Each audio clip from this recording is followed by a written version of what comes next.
안녕하세요. 오늘도 사연살롱을 찾아주셔서 감사합니다. 저는 올해로 40줄에 들어선 중년 새내기입니다. 제 입으로 저를 중년이라고 소개하니 기분이 좀 이상하네요. 그래도 40이라는 나이가 생각보다는 좋은 것도 많은 것 같아요. 뭐랄까, 이젠 정말 어른이 된 기분이랄까요? 그리고 제 인생에 잊지 못할 한 사람을 떠올리며 부끄럽지 않은 예쁜 할머니가 되고 싶은 인생의 목표를 가지고 있는데요. 여러분은 누군가를 죽도록 미워해 보신 적이 있을까요? 세상의 모든 고부관계들이 사이가 나쁘진 않겠지만 저는 정말 시어머니와 사이가 나빴어요. 유치한 말이지만 시어머님이 먼저 저를 미워하고 동서와 차별하셨기에 저도 똑같이 시어머니를 미워했죠. 저는 평범하다고도 말할 수 없을 정도로 가난한 집 딸이었거든요.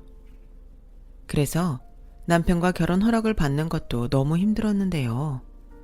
사랑이 뭔지 남편을 포기할 수 없어서 그 모진 구박을 견디며 끝내 그 집 며느리가 되었어요. 그러니 저희 시집살이는 이미 예정된 일이었죠.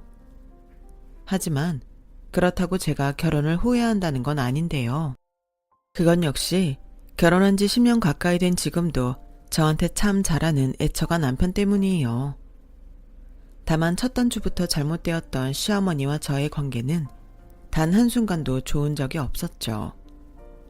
그러다 제가 결혼하고 4년이 되었을 때 남편보다 3살 아래인 서방님이 누가 들어도 부잣집 딸과 결혼하면서 제 시집살이는 최악 중에 최악이 되어버렸어요. 덕분에 부자의 씀씀이도 큰 동서와 비교당하느라 저는 시댁 가는 일이 죽도록 싫었어요. 남편도 그걸 알고 있었고요. 그래서 남편은 저한테 무리하지 않아도 되니 가고 싶지 않으면 가지 말자고 했는데요. 저는 그럴 수는 없었어요. 제가 어떻게 결혼을 했는데요. 괜히 시어머님한테 꼬투리를 잡힐 수는 없었어요. 그러다 제가 임신을 했고 결혼 후 줄곧 기다린 아이라 기쁘기도 하면서 내심 아무리 저를 싫어하는 시어머님도 손주 소식에 기뻐하지 않을까 기대했는데 그건 제 희망사항이었죠. 임신한 게 뭐 큰 벼슬이냐? 나는 아들 둘이나 낳으면서도 임신했을 때랑 하지 않았을 때랑 똑같이 할 일 다 했다. 작은 애는 지네 친정 회사 때문에 바쁘다고 하니까 이번 제사도 너 혼자 다 준비해. 괜히 임신했다고 엄살 떨 생각이면 당장 집어치워라. 이렇듯 저의 기대와 달리 저한테 돌아오는 건 서러운 기억밖에 없었네요.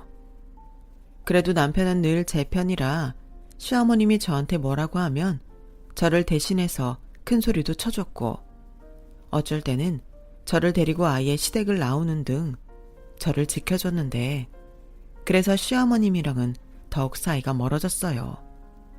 제가 당신 아들 뒤에서 조종한다고 생각하셨거든요.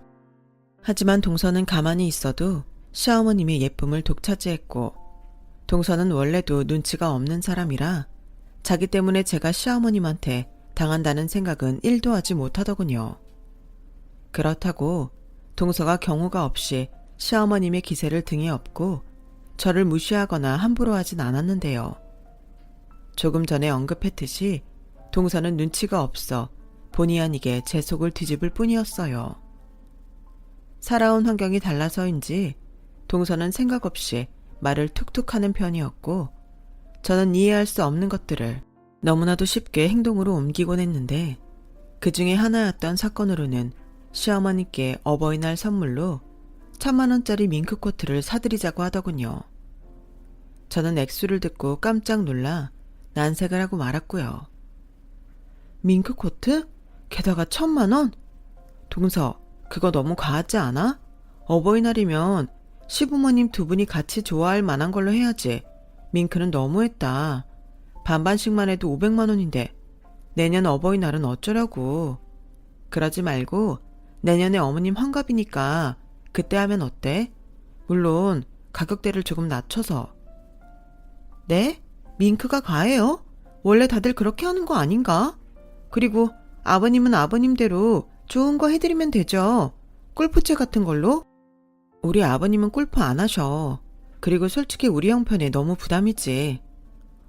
어머, 그러셨어요? 죄송해요. 저는 그런 줄도 모르고. 알겠어요. 어버이날은 그럼 각자 부담되지 않는 선에서 알아서 하는 걸로 해요. 그럼 되죠? 그래, 동서. 저는 그때는 동서가 그래도 어른이니까 제 말의 의미를 이해했다고 생각했어요. 그런데 동서는 제 말의 의미를 다르게 해석했더라고요. 제가 부담스러우니 하고 싶으면 너 혼자 하라고 이해했다는 듯 어버이날 기어코 1,000만원짜리 밍크코트를 시어머니께 사드렸어요. 저는 봉투로 각각 시부모님께 20만원씩 현금으로 준비했는데 동서의 선물에 입이 찢어진 시어머님은 제가 드린 봉투를 받자마자 던져버리셨죠. 그때는 정말 마음 같아서는 도로 주워 가져오고 싶었는데 시아버님이 제가 기분이 상할까 얼른 봉투를 집어들고 시어머님께 타박을 하셨어요. 아니 이 사람아, 큰애 성의가 있는데 이걸 막 내던지면 어떡해? 사람이 그러면 안 되는 거야. 그 털옷이 뭐가 그렇게 좋다고? 또 큰 며느리만 싸고 들지. 아니 딱 봐도 봉투가 얇잖아요. 무슨 어린애 용돈 주는 것도 아니고. 이거 봐요. 우리 둘째 며느리 통 큰 거. 자기도 롤렉스인지 시계 받아서 좋으면서 왜 나만 이상한 사람 만들어요? 사람이 솔직해야지. 나 이거 이번 겨울에 입고 나가서 친구들한테 자랑할 거야. 어때? 잘 어울리니?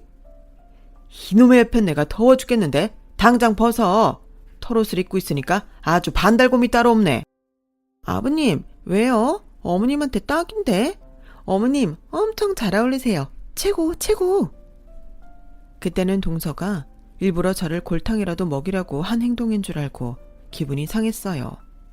그런데 동서가 저한테 슬쩍 오더니 형님이 부담스럽다고 하셔서 그냥 저 혼자 가서 샀어요.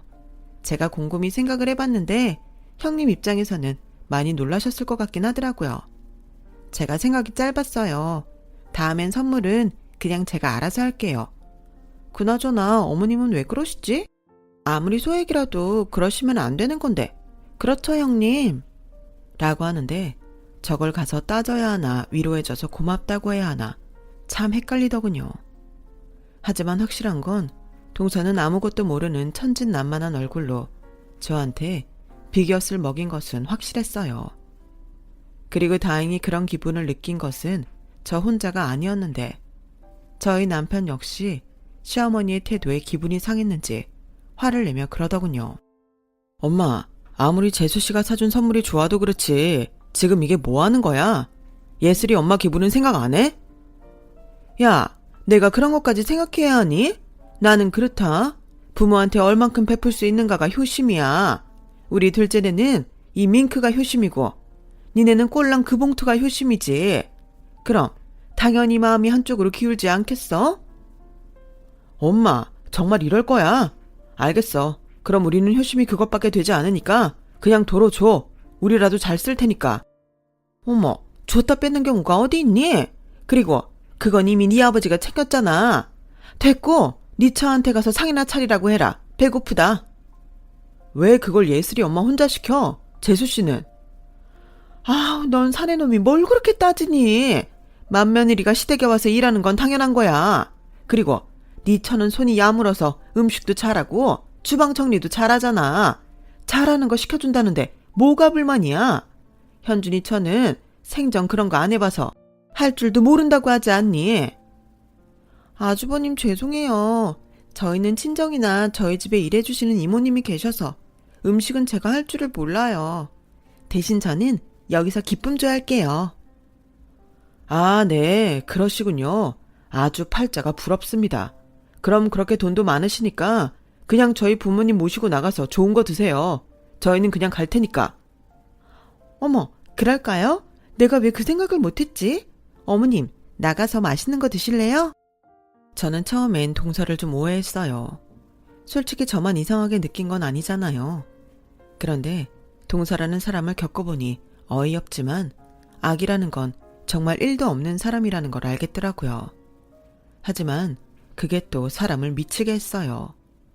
차라리 아기를 갖고 나쁜 짓을 하는 거면 싸움이라도 할 텐데 이건 뭐 순수해도 너무 순수하니까 저만 이상한 사람이 되는 것 같았어요. 그렇다고 동서를 있는 그대로 다 받아주려니 그건 제가 도무지 감당이 되지 않더군요. 그래서 동서와는 종종 소통에 문제가 있었고 그런 동서와 시어머니 때문에 문제의 그날은 저희 부부만 열받고 친정으로 넘어갔어요. 그런데 저희 부부와 상의도 하지 않고 시댁은 2주에 한 번씩 격주 주말에 시댁에 모여 저녁 식사를 하는 모임을 만들었다며 통보했고 한 달에 무려 2번이나 시댁에 가서 시어머니께 차별을 당해야 한다고 생각하니 솔직히 내키지 않더군요. 그렇다고 싫다고 솔직하게 말할 수도 없는 노릇이었고 그때마다 못 갈 이유를 만들어내는 것도 곤욕이라 처음 몇 번의 모임에 참석했어요.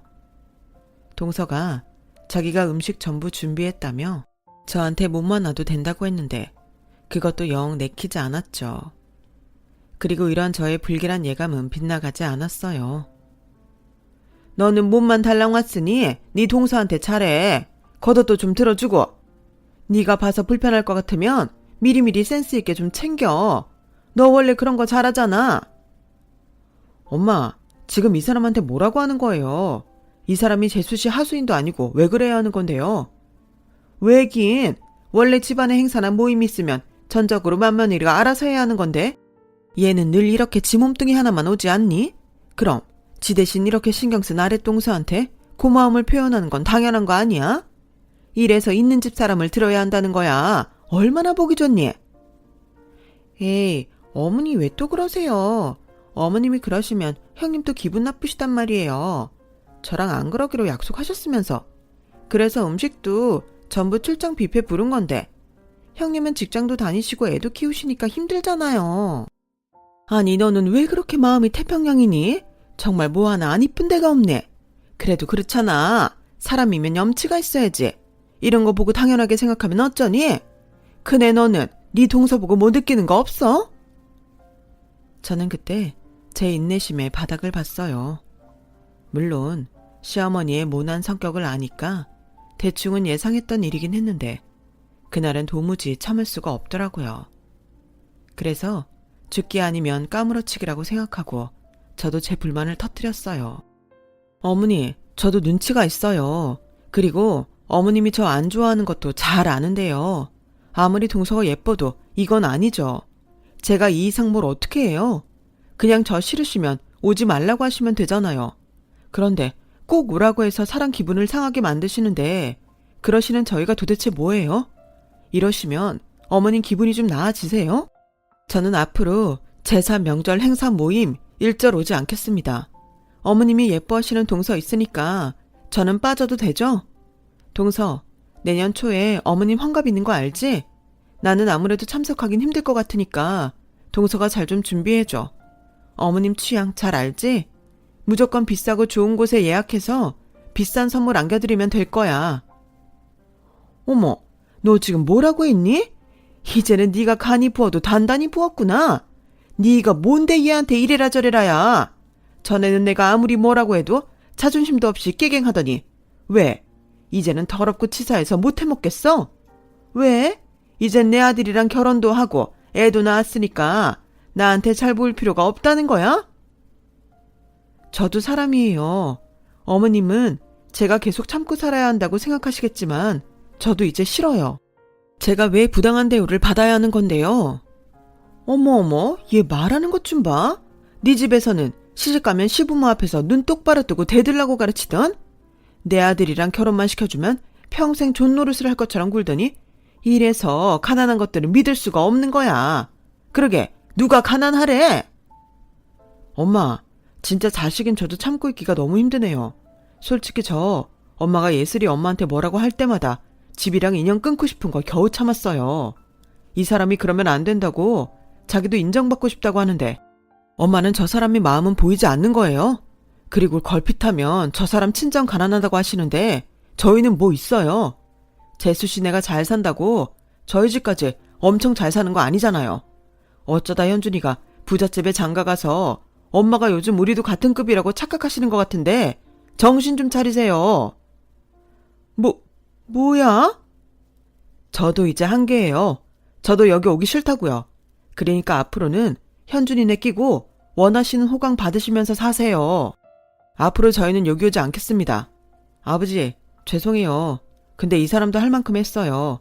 저도 이젠 장인 장모님한테 죄송해서 이 이상은 참을 수 없어요. 어머머, 여보, 얘 하는 말 들었어요? 아주 지처한테 세뇌를 당했네. 시끄러워. 틀린 말도 아니지 뭐. 알겠다. 괜찮으니까 니들은 니들끼리 잘 살아. 그네야, 그동안 애썼다. 이제라도 편하게 살아. 아버님, 죄송해요.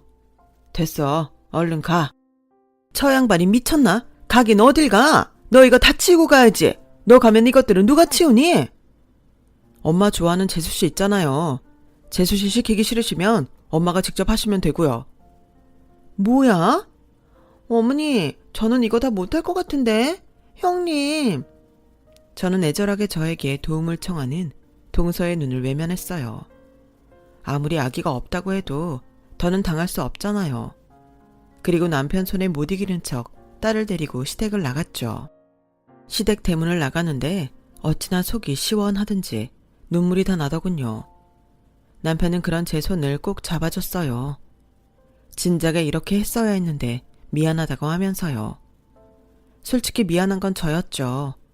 제가 물러나지 않고 결혼해서 시어머니과 남편 역시 사이가 좋던 적이 없었거든요. 그 뒤 시어머님은 저와 남편에게 돌아가며 계속해서 전화를 하셨어요. 물론 저희 둘 다 시어머님 전화를 차단해 버렸는데 나중엔 시아버님이나 아예 모르는 전화로 전화를 하시더군요. 솔직히 이해가 가지 않았어요. 그렇게 싫다면서 곧죽어도 저를 불러 구박하는 그 심보는 도대체 뭐냔 말이죠. 아무튼 그날 이후 저는 시댁에 가지 않았어요. 시댁에 발을 끊고 맞이하는 명절엔 기분이 참 묘하더라고요. 늘 하루 종일 구박받으며 음식을 하곤 했는데 구박하는 사람도 없고 음식을 안 해도 되니 그렇게 좋을 수가 없었어요. 그뿐만이 아니었죠. 남편이 일찍 제 친정에 가서 명절 연휴 동안 있다가 오자고 해서 엄마가 해주는 밥을 연휴 내내 먹고 정말 마음 편하게 지내다 집에 왔어요. 살도 무려 3kg나 쪘더라고요. 제가 원래 명절만 지나면 3, 4kg는 빠지곤 했는데 그 반대가 되니 점점 더 시댁에 가기 싫었어요. 그렇게 마음 편한 시간이 지나가고 시어머니 환갑이 한 달 앞으로 다가왔는데요. 돈 많은 동서가 있으니 걱정할 것도 없겠다 싶어 신경 쓰지 않으려고 했는데 느닷없이 회사 전화로 시어머님이 전화를 하셔서는 회사 앞이라며 당장 나오라고 하시더군요. 그때는 정말 너무 놀라서 숨도 제대로 쉬어지지 않았어요. 회사 앞까지 시어머님이 찾아올 거라고는 꿈에도 생각하지 못했거든요. 그리고 왠지 나가지 않으면 시어머님이 회사에 뭔 짓을 할 수 있다는 불안감에 저는 다급하게 시어머님을 만나러 나갔죠. 어머니, 여기까지 오시면 어떡해요? 왜? 나는 여기 오면 안 되는 거니? 그러게, 너도 작작에 써야지. 너, 내 아들 믿고 지금 나랑 해보자는 거지? 그래, 내가 한 발 물러날 테니 너도 이젠 그만하고 다시 예전처럼 내 집에 오고 네 할도리는 해라. 지금 저더러 다시 어머님 댁에 가서 인간 대접도 못 받고 동서랑 차별당하라는 말씀이세요? 저는 싫어요. 저는 지금이 너무 좋아요. 얘가 정말 너 나랑 끝까지 해보자는 거야? 어른이 이렇게 여기까지 와서 한 발 물러나겠다고 했는데 뭐? 싫어? 지금이 좋아? 그렇잖아요. 저도 사람인데 당연히 싫고 좋은 게 있죠. 오죽하면 어머님 아들인 예슬이 아빠도 자기 집에 가기 싫다고 하잖아요. 그야, 그건 네가 내 아들을 세뇌시켜서 그런 거고. 제가요? 저 그런 적 없어요. 그 사람은 뭐 눈 없고 귀가 없어요? 아무튼 저는 싫으니까 다신 여기 오지 마세요. 뭐야? 그래서 한 번뿐인 CME 환갑에 참석하지 않겠다는 거야? 내가 너더러 음식을 하라고 했어. 돈을 내놓으라고 했니? 너 내가 얼마나 우스우면 여기까지 온 나한테 이렇게 행동을 해? 네가 그러고도 맏며느리야? 왜 이럴 때면 맏며느리를 찾으세요? 그렇게 예뻐하시는 작은 며느리 있잖아요. 어련히 알아서 동서가 잘 해드릴 텐데 왜 저한테 그러세요? 어차피 제가 해드리는 건 전부 마음에 안 드시잖아요. 그리고 저만 이래요. 그이도 참석 안 한다고 하는데 왜 저한테 이러세요? 그야 네가 간다고 하면 내 아들이 안 오겠니? 막말로 내 아들이 오고 싶어도 네 눈치 보느라 올 수 있겠냐고. 왜 너 하나가 우리 집 분위기를 망치는 건데? 참할 필요 없고 나는 네가 오는 걸로 알고 있으며. 그러세요. 저는 안 갈 거니까. 어머님 말씀처럼 그이가 제 눈치 보느라 못 가는 거면 물어보고 그이는 가라고 할게요. 너 정말 끝까지? 시어머님은 제가 예전과 달리 완강하게 버티자 얼굴이 금방이라도 폭발할 것처럼 붉게 달아오르셨어요. 그리고는 저 하나 때문에 자식하고 연까지 끊어지게 생겼다며 남 보란 듯이 주저앉아 대성통곡하셨는데요. 저는 모르는 사람이라는 듯 뒤돌아 들어왔네요. 계속 있어봤자 창피하기만 하고 달라질 건 없었으니까요. 솔직히 남들은 그냥 식구들끼리 좋은 데에서 식사하는 정도로만 한다는 환갑을 시어머니는 큰 건수라도 되는 듯 잔뜩 기대하고 계셨어요. 여행, 가족사진, 외식 등 바라시는 것도 많으셔서 1년 전부터 스트레스가 이만저만이 아니었죠. 시아버님 환갑 때도 식사하고 1박 2일 가족여행을 다녀왔는데 주인공인 시아버님은 별 말씀이 없으셨지만 저만 시어머니 등살에 쉴 수가 없었어요. 그때는 그래도 동서가 시집 오기 전이라 그럭저럭 버티면서 넘어갔는데 지금 시어머니 환갑은 동서도 있고 또 당신이 주인공이라고 바라는 것도 많으니 저는 나중에 안 챙겨도 되니까 세상에 환갑이라는 게 사라졌으면 좋겠다고 바랄 정도였어요. 그런데 그런 저한테 남편이 중간에서 알아서 차단을 해주니 그렇게 고마울 수가 없었죠. 그래서 새삼 남편과 오랜만에 퇴근 후 외식이라도 하면 좋겠다는 마음에 친정엄마한테 딸의 어린이집 픽업을 부탁하고 퇴근 후 남편의 회사로 찾아갔는데요. 글쎄 시어머님이 남편 회사까지 찾아와 저보다 먼저 남편을 기다리고 있더군요. 그리고 곧이어 저랑 데이트할 생각에 신난 남편이 회사를 나왔는데 시어머님을 보고 깜짝 놀라며 주변을 살피는 모습이 보였어요. 사실 저는 시어머님이 저를 찾아왔었다는 말을 하지 않았거든요. 굳이 말해서 서로 불편할 필요가 없을 것 같아 말을 하지 않았는데 시어머님이 남편 회사에까지 찾아갈 거라고는 생각도 하지 못했어요. 그리고 일부러라고 말하긴 그렇지만 시어머님과 남편이 하는 대화를 듣게 됐는데 아니나 다를까 당신 환갑잔치 때문에 남편을 찾아간 거였고 그때 비로소 시어머님의 진짜 속내를 알 수 있었어요. 엄마가 여긴 왜 오셨어요? 왜 왔겠니? 몰라서 묻는 거야? 넌 네 엄마 환갑잔치가 코앞인데 어쩜 장남이 돼서 이럴 수 있니? 네가 그러니까 예슬이 엄마 그게 너 믿고 나한테 까불잖아. 예슬이 엄마가 언제요? 그 사람처럼 착하고 엄마 아버지한테 잘하려고 하는 사람이 어디 있어요? 그렇게 착한 사람 건드린 엄마 잘못이죠. 이게 정말? 몰라. 그래, 내가 잘못한 걸로 치자. 그럼 됐지? 그러니까 너 오늘 밤이라도 당장 네 처 설득해. 걔가 너 믿고 내 환갑잔치 안 온다고 하는데 네가 가자고 하라고. 힘든 일 아니잖아. 엄마, 나는 그럴 마음도 없지만 왜 그렇게 환갑잔치에 목을 매요?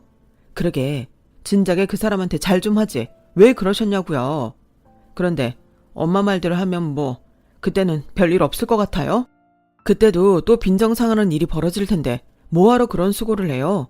그냥 엄마 좋아하는 막내 아들이랑 막내 며느리한테 대접 받으시면 되잖아요. 이것들이 부부 아니랄까봐 둘이 똑같은 말만 하네? 왜? 걔가 내가 집 회사 찾아갔다고 벌써 고자질하던? 뭐라고요? 엄마, 여기 오기 전에 집사람 회사 가셨어요? 엄마 정말 왜 그러세요? 왜긴 내가 아쉬워서 그렇지. 누구든 허드렛 일 할 사람이 있어야 할 거 아니야. 그렇다고 내가 현준이 처를 막 부려먹을 수 있니? 그래도 네 처가 손도 빠르고 깔끔해서 부려먹기 딱 좋은데. 그거였어요. 그렇게 예슬이 엄마 환갑잔치에 부르고 싶은 이유가? 정말 실망이네요. 저 그냥 엄마랑 지금 이 순간부터 영 끊고 살게요. 뭐야? 지금 네가 널 낳아준 엄마한테 그게 할 소리야?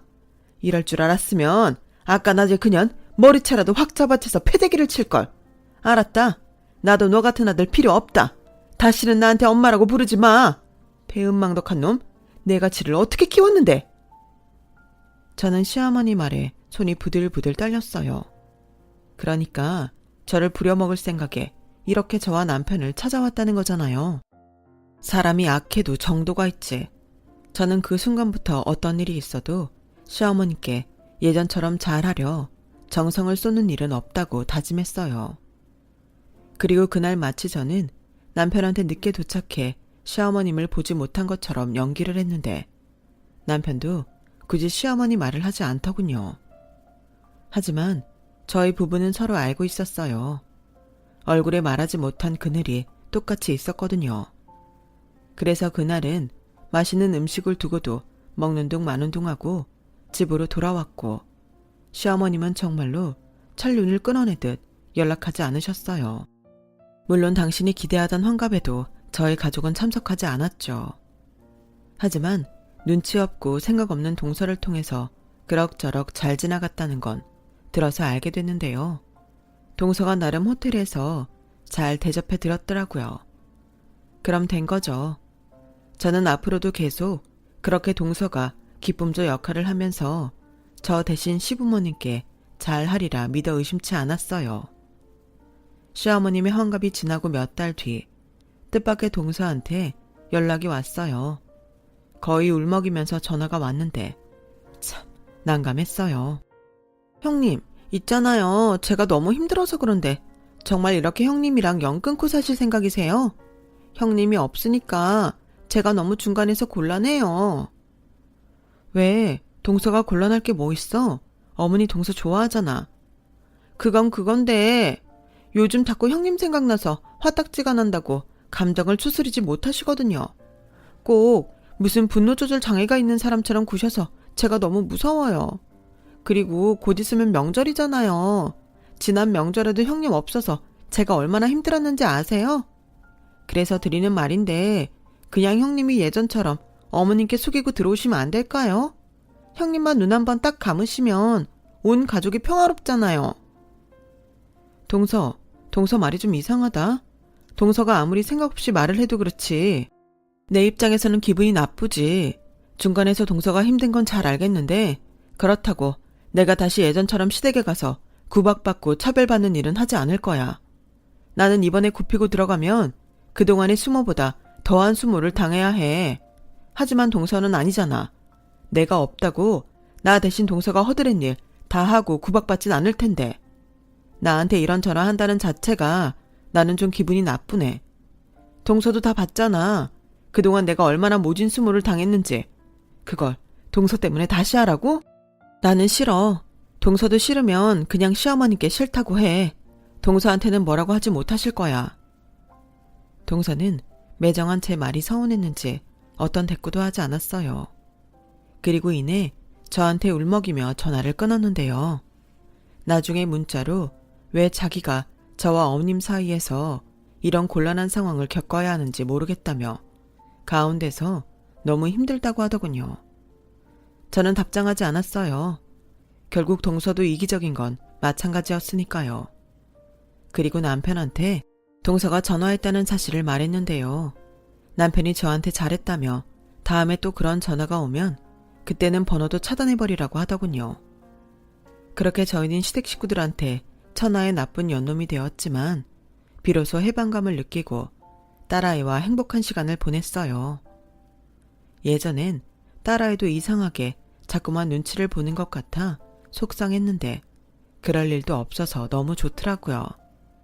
하지만 그런 행복한 시간도 아주 길지는 않았는데요. 시댁과 연을 끊고 산 지 2년이 되었을까? 가끔 안부 전화 정도 드리던 시아버님께서 심각한 목소리로 전화를 하셨어요. 그리고는 저희 집에 와서 하실 말씀이 있다고 하셨는데 그때는 좀 긴장이 되더라고요. 워낙 그런 말씀을 하지 않는 시아버님이라 더 그랬던 것 같아요. 큰애야, 갑자기 연락해서 많이 놀랐지? 다른 게 아니라 집안에 큰일이 터져서 너한테 연락을 했어. 네 시어머니가 글쎄 위암이란다. 워낙에 엄살이 심해서 대수롭지 않게 생각했는데 벌써 손도 써볼 수 없도록 전이가 됐다고 하고 병원에서는 수술을 해도 암세포를 완벽하게 제거할 수 없다고 하는구나. 그리고 무엇보다 전이 된 속도가 다른 일반 사람들보다 빨라서 나한테 마음의 준비를 하라고 하는데 니들 생각이 나서 말이야. 네 마음 모르는 건 아니지만 네 시어머니 언제 세상 떠날지 모르는데 이제 그만 마음 풀고 병원에 한번 와주면 안 되겠니? 그래도 부모고 자식인데 언제 마지막이 될지 모른다고 하니 내가 마음이 안 좋아서. 네 시어머니도 아프고 나서는 사람이 많이 약해졌어. 아마 먼저 때처럼 너한테 상처 주거나 난리칠 기력은 없을 게다. 저는 시아버님의 소식에 깜짝 놀랐어요. 아무리 미워하는 시어머니라도 그렇게 정정하신 분이 그런 큰 병에 덜컥 걸렸을 거라고는 생각도 하지 못했거든요. 그리고 그 순간은 제 감정보다도 자식된 도리를 먼저 생각하게 되었고 남편에게 말해서 저희는 시어머님이 입원하셨다는 병원에 가게 되었어요. 남편은 별다른 말은 하지 않았지만 많이 놀란 듯 보였고 괜히 저 때문에 이 모든 일이 일어난 것만 같아서 마음이 무거웠는데요. 막상 환자복을 입고 병실 침대에 누워있는 시어머니를 보니 제가 당한 수모보다도 죄송한 마음이 들었어요. 하지만 그런 마음도 잠시, 분명 기운 없이 축 처진 모습으로 계시던 시어머님은 저를 보자마자 도끼 눈을 뜨시고는 난리를 치기 시작하셨고 저한테 삿대질을 하며 당장 나가라고 소리를 지르시는데 저도 그때는 당황스럽더라고요. 여기가 어디라고 네가 감히 내 앞에 면상을 들이밀어. 왜? 나 죽을 병에 걸렸다고 하니까 확인하려고 왔냐? 이게 다 재수없는 너 때문이야. 너 같은 거 목에 칼이 들어와도 내 집에 못 들어오게 했어야 했는데 너 때문에 내가 몹쓸병에 걸려 죽게 생겼다고. 당장 나가! 나가! 분명 시어머님은 이 모든 불행이 저 때문에 생긴 일이라고 생각하시는 듯 저를 원망하고 계신 듯 했어요. 그렇게 예뻐하던 동서는 병원은 무섭다며 거의 발길을 끄는 듯 했고 서방님만 왔다 갔다 하는 것 같았는데요. 그것도 형식적일 뿐 시어머니 상태만 확인하고는 돌아갔다고 하더군요. 이 사람아, 내가 오라고 했어. 자네 그러다 애들 얼굴 영영 못 보면 어쩌려고 그래. 괜히 후회하지 말고 이제라도 좋게 풀어. 이럴 때일수록 마음을 곧게 먹어야지. 뭐예요? 당신 지금 나 죽는 거 대비하는 거예요? 뭐예요? 내가 나 몰래 둘이 연락하고 지내는 건 모를 줄 알아요? 사람이 그러면 안 되는 거예요. 막말로 내가 잘못한 게 뭐가 있어요? 잘못은 바득바득 우겨서 결혼하고 지알도리도 하지 않은 제가 잘못이지. 이년아, 병은 네가 걸려야 해. 엄마, 진짜 왜 그러세요? 여기 오자고 한 사람이 예슬이 엄마예요. 엄마 끝까지 이 사람한테 이러시는 이유가 뭐예요? 그렇게 이 사람이 싫으세요? 그래, 싫다. 나는 쟤가 너무 싫어. 쟤만 싫은 줄 아니? 쟤가 낳은 새끼도 싫다. 너 지금이라도 당장 이혼해. 네가 이혼해야 내가 살아. 쟤만 없어지면 내가 살 것 같다. 너 내가 낳은 내 아들이잖아. 엄마, 정말 끝까지 알겠어요. 그럼 지금처럼 저 같은 자식은 없다고 생각하세요. 이 사람 때문에 엄마가 병에 걸린 거라고요? 아니요. 엄마가 평소에 악독한 마음만 품고 계시니까 그게 엄마를 병들게 한 거예요. 그동안 이 사람이 얼마나 노력했어요. 그건 우리 집 식구라면 다 아는 일이잖아요. 그런데 엄마만 모르죠. 듣자 하니 병원에서 엄마가 가망 없다고 했다는데 제가 괜히 왔어요. 그냥 장례 치를 때나 올걸. 뭐야? 지금 그게 엄마한테 할 소리야? 왜요? 엄마도 막말하시는데 저는 못해요. 저 갈게요. 얼마 남지 않은 시간 잘 보내시고 그렇게 가세요. 남편은 괜히 왔다며 저에게 병실을 나가자고 했어요. 그런데 갑자기 침대에서 벌떡 일어난 시어머니는 저를 향해 무섭게 다가오셨고 제 머리채를 잡고 저를 이리저리 휘두르시는데 그 힘이 얼마나 세던지 제가 정신을 차릴 수가 없을 정도였어요. 결국 남편과 시아버님까지 합세해 시어머니를 말렸고 저는 만신창이가 되고 말았는데 저도 너무 억울했어요. 제가 도대체 뭘 얼마나 잘못했다고 저러시나. 너무 서러워서 주저앉아서 펑펑 울어버렸죠. 그런데 시어머니는 그런 저를 보시며 악담을 멈추지 않으셨는데요. 뭘 잘했다고 네가 울어? 여기서 울고 싶은 건 나야. 내가 왜 너 깎아 때문에 죽어야 하는 건데? 죽어야 할 사람은 너야. 저는 그때 사람이 미쳤다는 게 저런 거구나 하고 느꼈어요.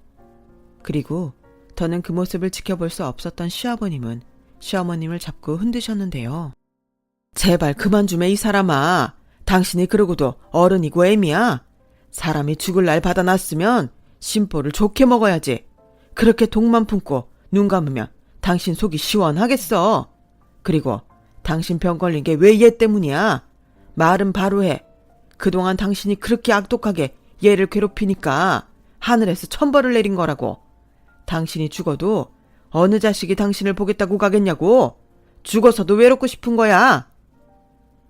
저는 결혼하고 시아버님이 그렇게 목소리를 높이시는 것을 그날 처음 봤어요. 그리고 당신 남편의 모습이 충격이었는지 시어머님은 분노에 양손을 부들부들 떨면서도 아무 소리하지 못하셨는데요. 그때 아무도 예상하지 못한 충격적인 상황이 일어났어요. 어른들의 큰 소리에 놀란 5살 제 딸아이가 자기 숨는다고 그만 동서가 사준 1,000만 원짜리 시어머님의 밍크코트를 뒤집어 쓰고 바닥에 웅크리고 있었는데 그걸 시어머님이 보시고는 정신줄을 놓으시고 마셨던 거예요. 이 상놈의 기집애, 이게 얼마짜리 밍크인 줄 알아? 시어머니는 아픈 사람이라고는 믿을 수 없을 정도로 제 딸에게 다가가 당신의 밍크코트를 휙 걷어냈고 웅크리고 있던 제 딸의 머리를 세차게 치셨어요. 그래도 당신 촌녀인데 그 모습에 다른 사람들도 지나가다 보고는 경악을 금치 못했죠. 그리고 화가 머리 꼭대기까지 난 저와 남편은 이를 도저히 넘어갈 수 없었는데요. 저는 얼른 딸아이를 안아서 병실을 나왔고 제 등 뒤로 옷이 찢어지는 소리가 들렸어요. 네, 저희 남편이 있는 힘껏 그 밍크코트를 찢어버린 거예요.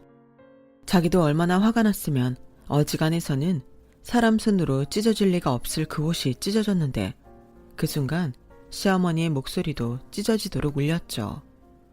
아무리 비싼 옷이라고는 하나 사람보다 더 비싼 건 없잖아요. 시어머님은 아마도 그걸 모르는 어리석은 사람이었고 너무 소리를 지른 탓인지 쓰러지고 마셨어요. 하지만 남편은 개의치 않고 저를 따라 병실을 나왔고 다시는 여기 올 일 없다며 제가 안고 있는 딸아이를 안고 빠른 걸음으로 병원을 나갔는데요. 그 뒤 저희는 시어머님에 대한 그 어떤 말도 나누지 않았어요. 저희도 한동안 그 일로 정신적으로도 많이 힘들었거든요. 그리고 시아버님도 충격이 크셨는지 일체 전화도 하지 않으셨고 그때 유일하게 전화를 하던 사람은 눈치 없는 동서뿐이었죠. 동서는 서방님한테 들은 시어머님의 상태를 저한테 전하며 시어머님이 곧 돌아가실 것 같다며 징징거렸는데 가만히 들어보니까 제가 장례식에 오지 않아 자기 혼자 장례식 일 처리를 다 해야 할까봐 그게 걱정인 것 같았어요. 형님, 저도 들어서 잘 알고 있지만 그래도 형님이랑 아주버님이 집안에 맞으니까 장례식 때는 오실 거죠? 저 이런 거 한 번도 해본 적 없는데 들어보니까 3일 동안 꼼짝도 못하는 거라면서요. 동서, 어차피 동서는 돈도 많은데 뭐가 걱정이야? 요즘 상조회사가 다 알아서 해주는데. 저도 그런 줄 알았는데 그런 것도 아니더라고요. 좌우간 할 일이 엄청 많던데. 형님, 오실 거죠? 저 형님 없으면 안 돼요. 동서, 내가 진짜 어지간하면 이런 말 안 하려고 했는데 동서가 그렇게 자기 편한 대로 살면 안 돼. 그리고 내가 동서 못하는 거 대신해주는 사람이야? 말을 해도. 죄송해요. 제가 또 눈치가 없었어요. 그런데요, 저는 평생을 이렇게 살았는데 하루아침에 못 고치잖아요. 그래도 고쳐. 나는 가끔 시어머님보다도 동서가 약올라. 나랑 싸우고 사이 나빠지고 싶은 거 아니지? 그럼요. 저는 아니에요. 저는 오히려 그 반대인걸요. 저는 그때 참 동서가 어이도 없고 한심했어요. 그래도 자기도 어른이고 한 집안의 며느리인데 그럴 것도 아니었음 왜 결혼 같은 걸 했는지 제 입장에서는 이해할 수가 없더라고요. 하지만 그때 제 머릿속에 번쩍하고 한 가지 생각이 떠올랐고 저는 동서한테 장례식 준비는 제가 알아서 할 거니까 아무 걱정하지 말라고 했네요. 저도 그동안 받은 게 있는데 이대로 시어머님을 보내드리고 싶지 않았어요. 제가 받은 것 그 이상으로 돌려드리고 싶었죠. 그래서 환갑도 못 챙겨드린 그 마음을 담아 시어머니 장례식 준비를 했고 그러기를 며칠 뒤 시아버님께 연락이 왔어요. 나다, 잘 지내니? 그때 그 일로 우리 예슬이가 많이 놀랐을 것 같아서 마음이 쓰이는구나. 내가 괜히 오라고 해서 니들한테 그런 일이나 겪게 했어. 미안하다. 또 그러신다. 저희는 괜찮아요. 예슬이도 그때는 좀 많이 놀랐는데 상담 치료도 받고 저랑 그이도 예슬이한테 최대한 잘 설명하고 있으니 아버님은 걱정하지 않으셔도 돼요. 그런데 전화하신 이유가 그게 다세요? 그게 말이지. 그래도 너한테 알리기는 해야 할 것 같아서. 네 시어머니 퇴원했다. 병원에서도 진통제 주는 것 외에는 해줄 수 있는 게 없다고 하고 저 사람도 집에 가고 싶다고 해서 집으로 가려고. 아, 그런데 아버님 혼자 괜찮으시겠어요? 답답은 해도 병원이 편하실 텐데. 작은 애가 간병인 붙여준대. 이럴 때는 네 시어머니가 돈덩거린 보람이 있긴 하더라. 근데 내가 전화를 한 이유는 사실 그것 때문만은 아니야. 시아버님은 조금 뜸을 들이는 것 같더니 시어머니가 자기가 죽고 난 뒤 당신 소유의 개인 유산을 장남인 저희 남편이 받게 될까 두려워하며 법적으로 저희 부부가 한 푼도 받지 못하게 처리를 해달라고 시아버님을 들들 볶는다고 하셨어요. 그래서 그저 형식일 뿐이니 도장만 찍어달라고 부탁을 하셨는데요. 내가 정말 너한테 미안하다. 근데 이놈의 여편네가 계속 사람을 못 살게 구니까 나도 너무 힘들어. 그래서 그냥 도장만 찍어줘라. 이 서류는 법적으로 아무런 효력이 없어. 아버님, 걱정하지 마세요. 도장 찍어드릴게요. 그리고 이번 주 금요일에 저 혼자 집에 갈 테니까 그때 서류 주세요. 고맙다. 그리고 너한테는 특히 미안해. 너같이 착한 애도 없는데. 그런 말씀 마세요. 그럼 금요일에 갈게요. 저는 전화를 끊고 회심의 미소를 지었어요. 지금 생각하면 저도 그때는 누굴 탓할 수 없을 정도로 제 안에 도끼만 가득했던 것 같은데요. 제 머릿속은 오로지 한 가지 생각밖에는 없었어요. 그래서 나름 남편 몰래 이것저것 준비를 했고 문제의 금요일이 되었죠. 저는 회사에 휴가까지 내고 시댁을 갔고 그새 뼈만 남고 앙상해진 시어머니는 이제는 정말 저한테 달려들 기력이 없으신지 눈만 매섭게 저를 노려보고 있더군요. 어머님, 저 왔어요. 그렇게 어머님 개인 유산 저희가 받을까봐 걱정이 많으시다면서요. 제가 그 걱정 덜어드리려고 왔으니까 그렇게 무섭게 보지 마세요. 그리고 제가 몇 가지 준비한 선물이 있는데 힘드시겠지만 좀 봐주시고요.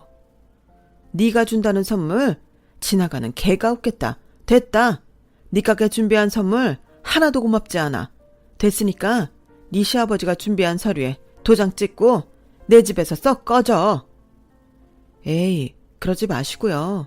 준비한 사람 상의가 있는데 이것 좀 봐주세요. 그래도 이왕이면 마음에 드는 걸로 해드리고 싶은 제 작은 마음이에요. 저는 제 가방에서 태블릿 PC를 꺼내 시어머니 앞에 내밀었어요. 그리고 아주 친절한 목소리로 시어머님께 설명을 해드렸는데요. 시어머님은 제 태블릿 PC 속 당신 사진들을 보며 경악을 금치 못하셨어요. 어머님, 영정사진으로 좀 골라주세요. 제가 사진 2개 중에 도저히 고를 수가 없어서요. 이건 평상시 어머님 모습이 찍힌 사진으로 만든 거라 표정이 뚱하신데 가장 어머님다운 사진이고, 그리고 이건 어머님이 저를 볼 때 눈이 옆으로 쭉 찢어져서 귀신처럼 보이는 걸로 만들었는데 저는 개인적으로 이 사진이 가장 익숙해서요. 어머님은 영정사진으로 어떤 게 좋으세요? 야, 너 지금 이딴 장난이나 하려고 여기까지 왔어? 누가 너더러 내 영정사진 만들어 달래? 그리고 지금 나한테 영정사진을 골라보라는 거야? 너 지금 나 놀리냐? 나 살 날 얼마 남지 않았다고 복수하는 거냐고? 아, 모르셨구나. 어머님 장례식 준비 제가 하기로 했어요. 어머님이 그러셨잖아요. 제가 허드렛 일은 참 잘한다고. 그래서 잘하는 걸로 어머님 마지막 가시는 길 편하게 보내드리려고 하는 건데 복수라니 정말 서운해요. 네가 아주 신이 났구나. 누구 맘대로 네 까까한테 내 장례식을 맡겨. 그야 어차피 어머님은 어머님 장례식 못 보잖아요. 제가 맏며느리인데 제가 해야죠. 아, 스위드 골라야 하는데 어머님은 어떤 게 좋으세요? 평상시 까끌까끌한 거 싫어하시는데 어머님은 그냥 아무것도 입지 말고 천으로 둘둘 말까요? 야! 시어머니는 더는 듣기 싫었는지 버럭 화를 내시며 제 태블릿 PC를 집어 던지셨어요. 그리고 일어날 힘이 없으셔서 바닥을 기시며 저한테 오셨는데요. 저는 바닥에 떨어진 태블릿 PC를 집어들고 태연하게 멀어지면서 시어머니께 이렇게 말했어요. 어머, 어머니, 이게 얼마짜린 줄 아시고, 그리고 왜 화를 내세요? 이 영정사진 전부 업계에서는 나름 제일 비싼 곳에서 맡겨서 진행하는 거예요. 어머니 원래 비싼 거 좋아하시잖아요. 제가 큰맘 먹고 도리 챙기고 있는 건데 정말 서운해요. 뭐 어차피 장례식 때는 어떻게 지내도 어머님은 모르실 테니까 제가 알아서 준비할게요. 그리고 오늘 도장 찍기로 한 서류는 찍지 않을래요. 생각이 바뀌었거든요. 그럼 저는 이만 가볼게요. 어머님이 원하시는 대로 저는 오늘부터 얼굴 뵈러 오긴 힘들 것 같네요. 어머니 장례 준비하느라요. 언제 돌아가실지 모르잖아요. 저런 망할년? 넌 천벌 받을 거야. 천벌은 지금 어머님이 받고 계시잖아요. 저는 그냥 마지막 선물 해드리는 건데. 그러게 왜 제 딸한테 그러셨어요? 저도 엄마인데 그걸 보고 참을 줄 아셨냐고요. 그럼 부디 편히 떠나세요.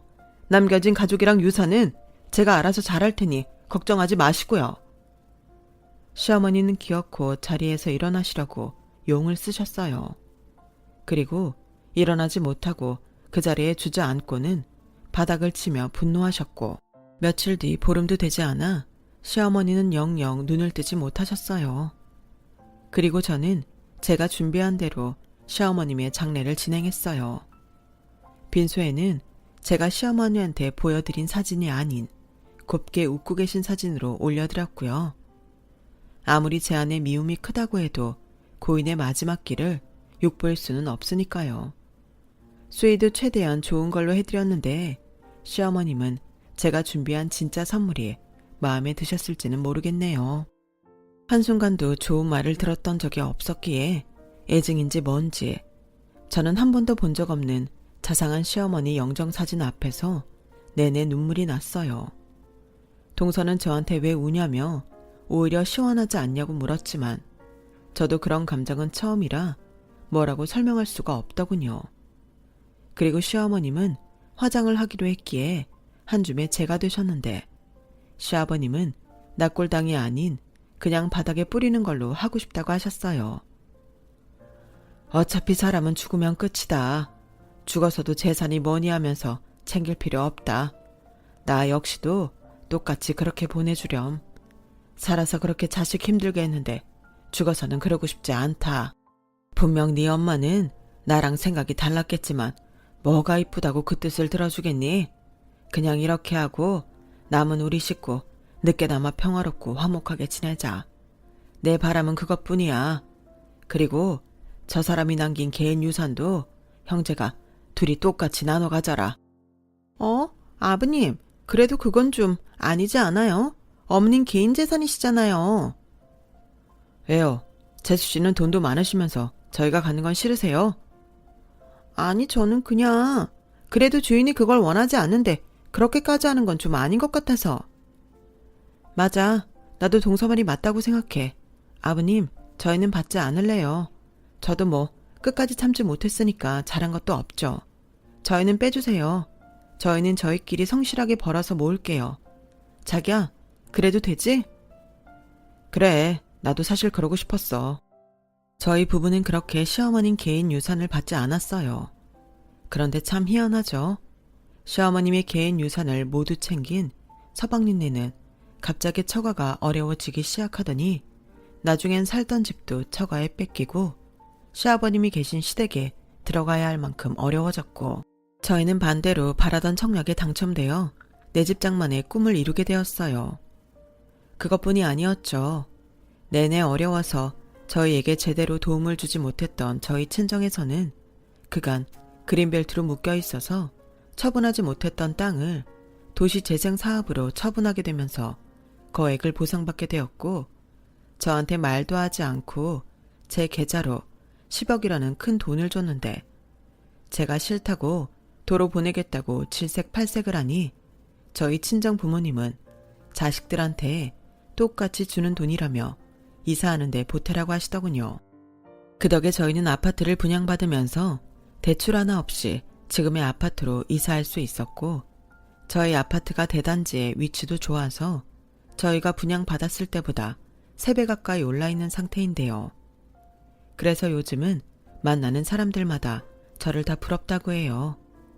대출 하나 없이 그 비싼 아파트에 산다며 말이죠.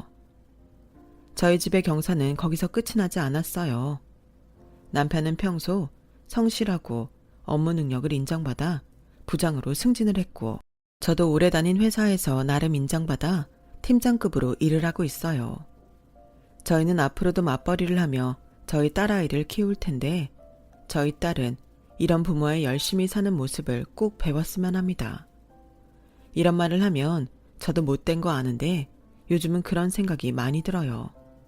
시어머님이 안 계시니 제 인생이 활짝 피었다고요. 한 사람 없다고 이럴 일인가 싶기도 한데 아무튼 저는 이제 더 이상 억울하지도 서럽지도 않아요. 남편과 여전히 잘 지내고 있고 딸아이도 밝고 건강하게 자라고 있으니 요즘은 더 바랄 것도 없을 정도입니다. 앞으로도 저희 가족이 지금처럼 건강하고 행복했으면 좋겠어요.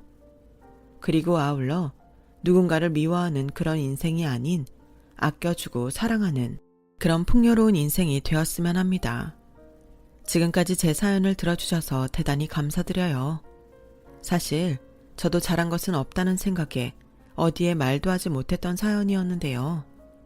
이렇게 제 이야기를 마음껏 하고 보니 제 속이 다 시원합니다. 여러분들은 부디 저와 달리 좋은 사람들과 좋은 마음만 나누시길 바래요. 그럼 항상 건강하시고 늘 행복하시길 바라며 제 사연을 여기서 마치도록 하겠습니다. 안녕히 계세요. 여러분, 사연 댓글에 응원과 현명한 조언 부탁드려요. 좋아요와 구독은 저에게 큰 힘이 됩니다. 오늘도 좋은 일 가득하세요.